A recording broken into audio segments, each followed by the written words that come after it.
Chapitre V de Candide ou l'optimisme de Voltaire.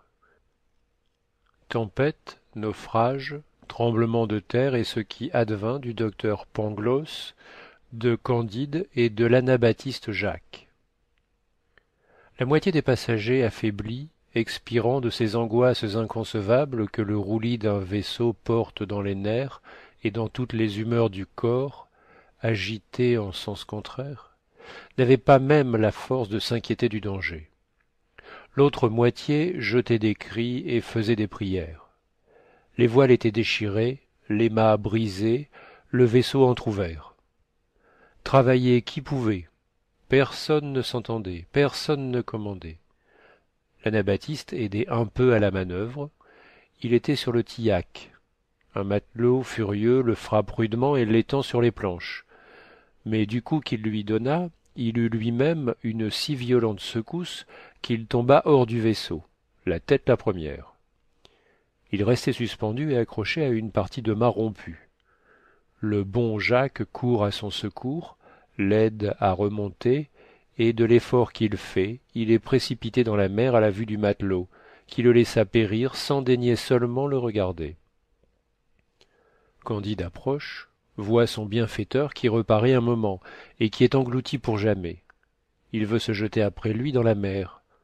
Le philosophe Pangloss l'en empêche, en lui prouvant que la rade de Lisbonne avait été formée exprès pour que cet anabaptiste s'y noyât. Tandis qu'il le prouvait, a priori, le vaisseau s'entr'ouvre. Tout périt à la réserve de Pangloss, de Candide et de ce brutal de matelot qui avait noyé le vertueux anabaptiste. Le coquin nagea heureusement jusqu'au rivage, où Pangloss et Candide furent portés sur une planche. Quand ils furent revenus un peu à eux, ils marchèrent vers Lisbonne. Il leur restait quelque argent, avec lequel ils espéraient se sauver de la faim après avoir échappé à la tempête. À peine ont-ils mis le pied dans la ville, en pleurant la mort de leur bienfaiteur, qu'ils sentent la terre trembler sous leurs pas. Note de M. Beuchot. Le tremblement de terre de Lisbonne est du 1er novembre 1755. Fin de la note. La mer s'élève en bouillonnant dans le port et brise les vaisseaux qui sont à l'ancre. Des tourbillons de flammes et de cendres couvrent les rues et les places publiques. Les maisons s'écroulent, les toits sont renversés sur les fondements, et les fondements se dispersent. 30 000 habitants de tout âge et de tout sexe sont écrasés sous des ruines. Le matelot disait en sifflant et en jurant: « Il y aura quelque chose à gagner ici. » « Quelle peut être la raison suffisante de ce phénomène ? Disait Pangloss. « Voici le dernier jour du monde !» s'écriait Candide. Le matelot court incontinent au milieu des débris, affronte la mort pour trouver de l'argent, en trouve, s'en empare, s'enivre, et ayant cuvé son vin, achète les faveurs de la première fille de bonne volonté qu'il rencontre sur les ruines des maisons détruites, et au milieu des mourants et des morts. Pangloss le tirait cependant par la manche. « Mon ami, lui disait-il, cela n'est pas bien. Vous manquez à la raison universelle. Vous prenez mal votre temps. » « Tête et sang, répondit l'autre. Je suis matelot, et né à Batavia. J'ai marché 4 fois sur le crucifix dans 4 voyages au Japon. Tu as bien trouvé ton homme, avec ta raison universelle. » Quelques éclats de pierre avaient blessé Candide. Il était étendu dans la rue et couvert de débris. Il disait à Pangloss: « Hélas, procure-moi un peu de vin et d'huile, je me meurs. » « Ce tremblement de terre n'est pas une chose nouvelle, répondit Pangloss. La ville de Lima éprouva les mêmes secousses en Amérique l'année passée.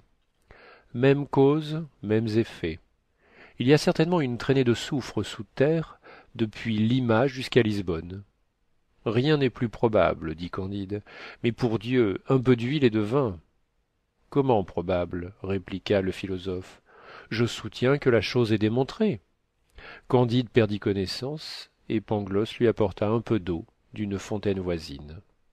Le lendemain, ayant trouvé quelques provisions de bouche en se glissant à travers des décombres, ils réparèrent un peu leurs forces. Ensuite ils travaillèrent comme les autres à soulager les habitants échappés à la mort. Quelques citoyens secourus par eux leur donnèrent un aussi bon dîner qu'on le pouvait dans un tel désastre. Il est vrai que le repas était triste. Les convives arrosaient leur pain de leurs larmes, mais Pangloss les consola en les assurant que les choses ne pouvaient être autrement. Car, dit-il, tout ceci est ce qu'il y a de mieux, car s'il y a un volcan à Lisbonne, il ne pouvait être ailleurs, car il est impossible que les choses ne soient pas où elles sont, car tout est bien. Un petit homme noir, familier de l'Inquisition, lequel était à côté de lui, prit poliment la parole et dit « Apparemment que monsieur ne croit pas au péché originel, car si tout est au mieux, il n'y a donc eu ni chute ni punition. » Je demande très humblement pardon à votre Excellence, répondit Pangloss encore plus poliment, car la chute de l'homme et la malédiction entraient nécessairement dans le meilleur des mondes possibles. Monsieur ne croit donc pas à la liberté, dit le familier. Votre Excellence m'excusera, dit Pangloss, la liberté peut subsister avec la nécessité absolue, car il était nécessaire que nous fussions libres, car enfin, la volonté déterminée. Pangloss était au milieu de sa phrase quand le familier fit un signe de tête à son estafier qui lui servait à boire du vin de Porto ou d'Oporto. Chapitre 5.